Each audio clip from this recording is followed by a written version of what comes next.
5 שניות ונוציא. אחרי שנתרגל את זה דקה, כל אחד מכם כבר יתחיל לחשוב על תמונה שהגוף שלו מרגיש הכי טוב מולה.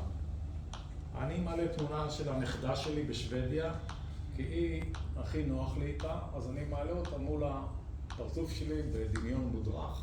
תעלו חברה, אמא, אבא, נרקיס, ים, מה שאתם רוצים, שהגוף שלכם מרגיש נינוח.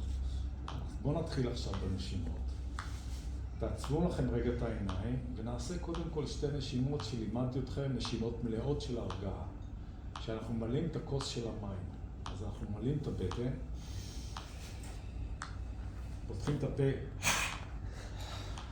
עוד פעם, ממלאים את הבטן, ממלאים את הריאות,